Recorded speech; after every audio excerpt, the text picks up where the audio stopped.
Entrar no sábado, nós vamos fazer a aplicação da exegese na interpretação bíblica. Nós vamos falar um pouquinho sobre a exegese. O que é exegese? Diferentemente da hermenêutica, a exegese tem algumas aplicações especiais e nós vamos ver que na interpretação bíblica existem textos que nós precisamos entrar com a exegese. E aí nós vamos explicar sábado para os irmãos o que é exegese, como trabalha a exegese. Então, nós vamos ver sábado que vem que existem, para que a gente faça uma interpretação sadia das Escrituras, esse é o quinto ponto, que há texto das Escrituras, para que a gente consiga fazer uma interpretação melhor, mais correta, a gente precisa fazer uso da exegese. Ok. Então, sábado que vem, nós vamos falar sobre isso. Textos que nós precisamos aplicar a exegese, que existe um pouco de diferença da hermenêutica. Nós vamos mostrar a diferença entre os dois. E nós vamos entrar um pouco sobre exegese sábado que vem, então, 4 horas. Vamos lá. Pai, em nome de Jesus, mais uma vez nós queremos te agradecer por esse momento, Senhor, que nós estamos aqui para, mais uma vez, podermos estar reunidos no teu nome. Reconhecemos, Senhor Deus, nessa tarde, que o Senhor é Deus, o Senhor é soberano sobre as nossas vidas. Obrigado por cada irmão que tem acompanhado pela internet essa conferência, Senhor Deus, com o pastor Fernando, sobre tantos assuntos importantes, como nós temos colocado nesse grupo, Senhor Deus, os pregadores de Bereia, porque nós queremos realmente examinar as Escrituras, Senhor Deus, para que possamos entender o momento que estamos passando, fazermos uma releitura com relação à igreja dos dias de hoje, porque nós queremos, ó Deus, entender a Tua palavra, porque a Tua palavra é a verdade, e essa verdade nos liberta, Senhor. Por isso nós pedimos que o Senhor esteja com o pastor Fernando, dê graça, que a unção do Espírito Santo, que a sua boca seja usada pelo Senhor, e que os nossos ouvidos estejam atentos, os nossos corações, e que no nosso compartilhar aqui também possamos mutuamente nos abençoar, nos edificar como corpo de Cristo, Senhor Deus, para que sempre haja essa bênção do compartilhar a Tua palavra, Deus, como porções da Tua palavra, são sementes que possam cair no nosso coração e possam dar frutos, Pai. É isso que nós pedimos e te agradecemos em nome de Jesus. Amém. Amém. Então, a gente quer dar continuidade a essa série de mensagens, lembrando, então, que nós falamos nos primeiros dias, nas primeiras mensagens, que o primeiro princípio da hermenêutica, só relembrar rapidamente, nós vimos que seria analisar o contexto, não fazendo doutrina de versículos isolados, analisar o que toda a Bíblia diz sobre o assunto, ponto 2. Ponto 3, analisar em qual época, dispensação ou a quem foi dirigido tal palavra ou mandamento. Ponto 4, analisar as Escrituras segundo o caráter de Deus e os seus atributos. Então, o que nós falamos na última ministração, nós enfatizamos sempre a pergunta. Quando nós estamos analisando as Escrituras, sempre a pergunta, Deus, né? Aí a importância de nós termos uma boa interpretação e leitura acerca do caráter de Deus. Essa pergunta sempre deve direcionar qualquer leitura, qualquer interpretação que nós façamos da palavra de Deus. Nós sempre devemos perguntar se Deus é assim, se o caráter de Deus, que nós temos conhecido pela revelação das Escrituras, se ele, ele precisa nos balizar em qualquer tipo de interpretação que a gente faça das Escrituras. Então, eu sempre preciso visualizar o caráter de Deus, tendo em vista os atributos, como nós falamos na ministração passada, os atributos de Deus, e mediante esses atributos, nós fazermos uma interpretação sadia das Escrituras. Foi o último ponto que nós falamos. E lembrando também que o nosso desafio que nós já temos visto é, além de examinar as Escrituras, como a Bíblia é muito categórica nesse sentido, nós temos entendido através dessas ministrações que o nosso desafio é duplo. Nós temos que examinar as Escrituras e temos que também procurar ter a interpretação correta, que é o motivo dessa série de ministrações que nós temos feito. Nós precisamos procurar, dentro desses princípios que temos aprendido, juntamente com um coração reto diante de Deus, com o auxílio do Espírito Santo, que é algo super importante, que nós precisamos enfatizar também, buscar uma interpretação correta. Haja visto que, como já falamos também, que quando nós não temos uma interpretação correta de textos-chave, de palavras-chave da Bíblia Sagrada, nós podemos incorrer em heresias que a Bíblia chama de heresias destruidoras, que podem nos fazer errar, inclusive, o caminho da salvação. Então, por isso que nós temos estudado aqui essa mensagem, dando ênfase, então, ao fato de não termos só que examinar as Escrituras, como é a ordenança bíblica, mas temos que também buscar a interpretação correta. Logicamente, irmãos, nós vamos entender que se nós também não tivermos um coração correto, por mais que você use princípios sadios, por mais que a gente examine as Escrituras, se o nosso coração também nos enganar, nós podemos também ter interpretações errôneas. Por mais que a gente tenha bons princípios, se o nosso coração estiver com motivações erradas. Mas vamos lá. Nós vamos, a partir de hoje, estudar o quinto princípio de hermenêutica, que nós havíamos falado na última mensagem, que é o seguinte ponto. Nós precisamos fazer uso da exegese em textos de maior complexidade. Vou repetir. Em textos de maior complexidade, nós precisamos fazer uso da exegese. Então, nós vamos hoje falar um pouco sobre as diferenças entre hermenêutica e exegese. A hermenêutica, ela vem do grego hermeneutein, que significa interpretar. Então, hermenêutica é interpretação. E a palavra exegese, ela vem do grego exegesis, com acento no E, nos dois S, e que significa interpretação também. Só que nós vamos, através desse breve estudo aqui, falar das diferenças entre a hermenêutica e a exegese. Haja visto que as duas fazem parte da ciência da interpretação. A hermenêutica é a ciência com seus métodos e seus princípios interpretativos.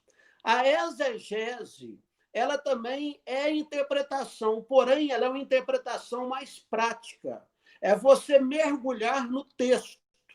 Em outras palavras, quando você faz uma exegese, você faz a interpretação ou explicação detalhada e cuidadosa de um texto, ou até de uma palavra.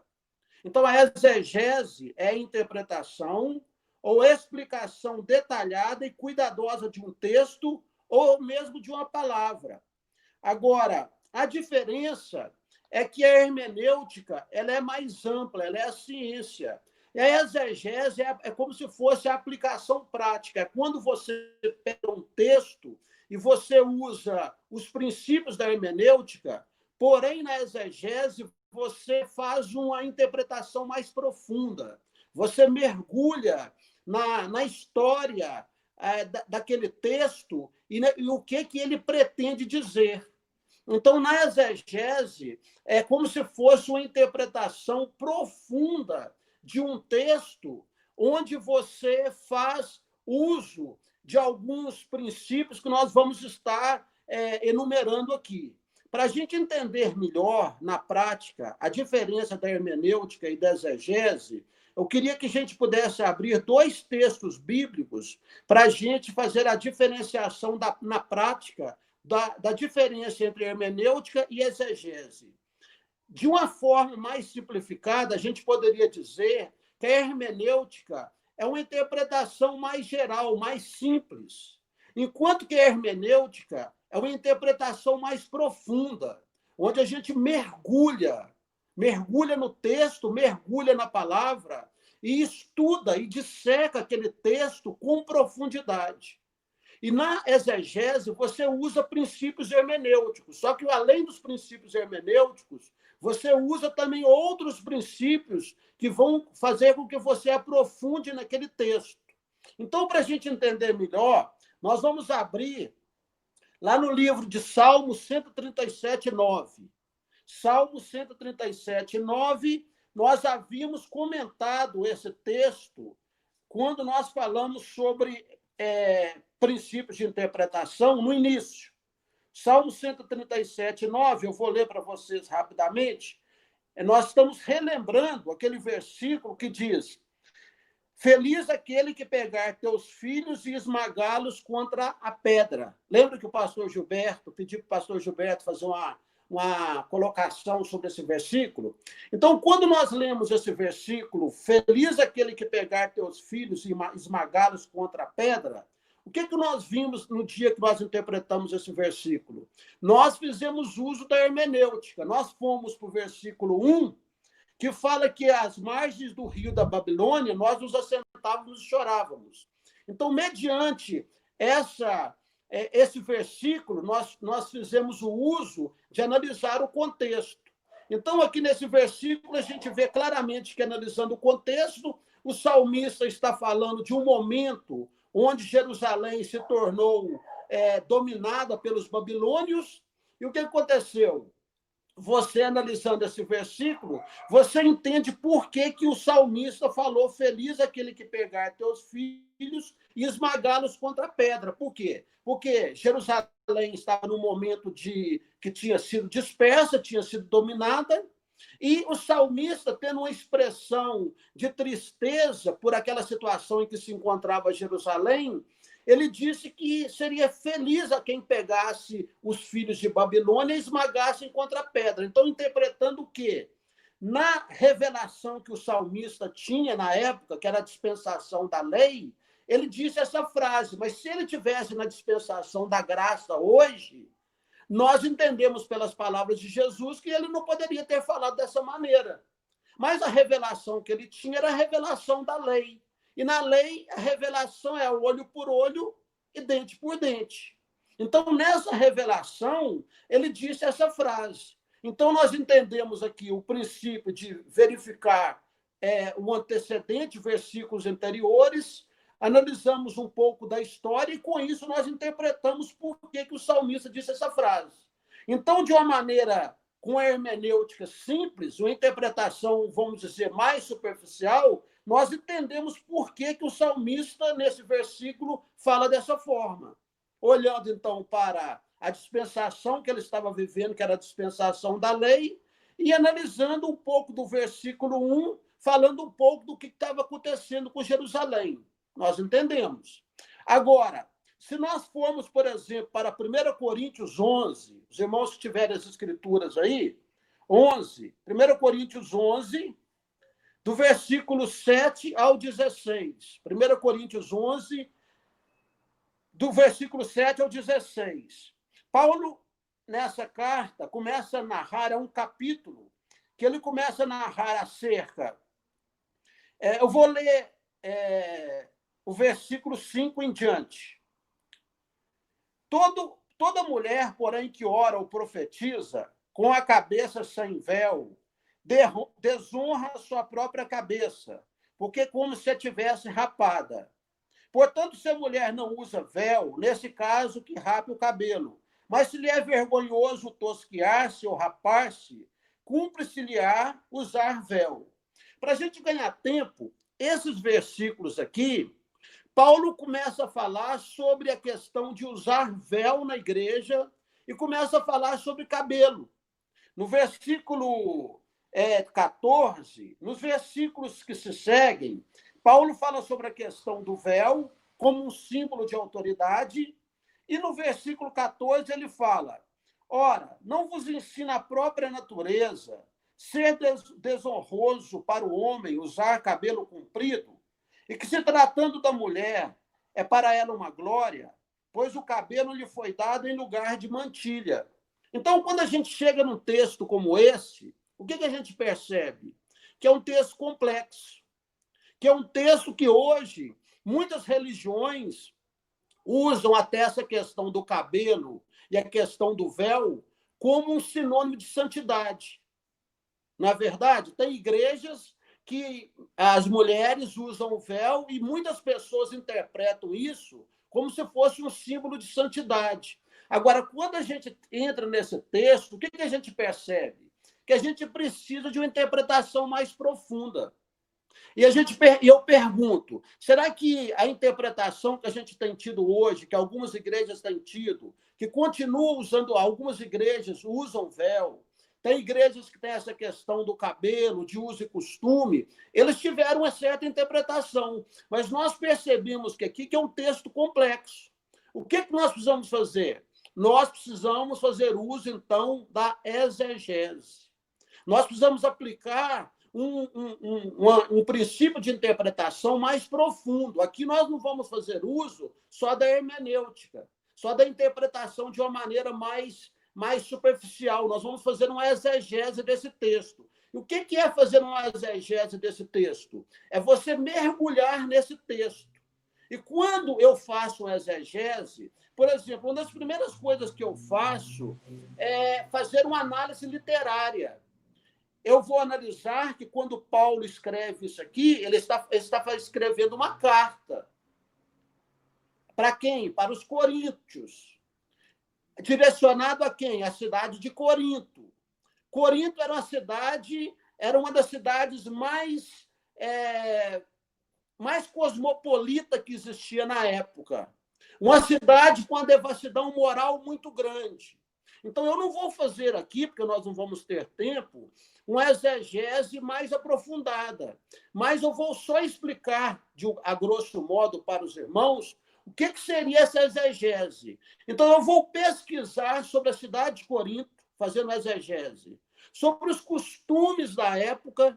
Então, eu vou pontuar para vocês até onde que vai a exegese. Na exegese, eu mergulho, gente, nas línguas originais. Então, para você ser um bom exegeta, na verdade, não é qualquer pessoa que faz uma exegese com profundidade. Muitos de nós não conseguimos, porque para você fazer uma exegese com profundidade, você precisa dominar grego, hebraico, ou ter pelo menos um conhecimento mínimo para fazer uma exegese bem feita. Mas uma exegese superficial, a gente pode fazer. Então, eu vou perguntar, poxa, Paulo está direcionando essa carta para os cristãos de Corinto. Corinto era uma cidade cosmopolita, onde havia muita impureza sexual e muitos cultos a deuses de fertilidade naquela cidade. E aí eu vou mergulhar num contexto cultural da cidade de Corinto. Tudo no intuito de tentar entender por que Paulo faz essas asseverações em relação a cabelo e em relação a véu. E vou procurar trazer para a minha realidade hoje. Será que, para a minha realidade hoje, fazendo uso da exegese, de uma profundidade de interpretação, será que se aplica à nossa realidade hoje? Por que algumas igrejas tomaram esse texto ao pé da letra? E por que outras igrejas não fazem uso de cabelo e nem da questão do véu? Porque existe um contexto interpretativo aqui profundo, que alguns chegaram nesse contexto e outros não. E entendendo que talvez houve até divergência interpretativa. Mas a exegese profunda vai nos levar a quê? A analisar as línguas originais, o que foi falado na época, no grego, que foi escrito o Novo Testamento, essas expressões significariam o quê? Eu vou na exegese também verificar outras traduções da Bíblia, para mim tentar encontrar o significado mais próximo daquilo que os manuscritos, os melhores manuscritos e os originais queriam me dizer. Então, na exegese, eu faço uso de outras traduções, Eu verifico os melhores textos manuscritos, lembrando, irmãos, que os originais da Bíblia, eles já se perderam há muito tempo. O que nós temos são manuscritos. Alguns manuscritos com muito mais credibilidade do que outros, e uma exegese bem feita vai procurar estudar os melhores manuscritos, aqueles de maior confiabilidade. Numa exegese bem feita, eu vou procurar também fazer uso da etimologia, que é o estudo das palavras, e da gramática da língua. Então, na exegese, eu vou fazer um mergulho na história, buscando o sentido original do texto. Então, isso é uma coisa muito profunda, e quando eu faço essa exegese, explorando todos esses aspectos que eu estou mostrando para os irmãos, eu estou, então, fazendo uma exegese e estou buscando fazer uma leitura muito profunda desse texto. Então, essa leitura que nós falamos aqui de 1 Coríntios 11, não vai ser possível fazer uma simples leitura na base da hermenêutica. É um texto complexo que eu preciso, então, fazer uso da hermenêutica. Da hermenêutica, não, da exegese. Então, isso faz com que eu me aproxime, fazendo uso da exegese, com todos esses aspectos que nós falamos, faz com que eu me aproxime do melhor sentido original que Paulo tinha em mente quando ele escreveu isso. Então, esse é o propósito da exegese. Interessante que na exegese você pode também fazer um mergulho, não só num texto, mas numa palavra também.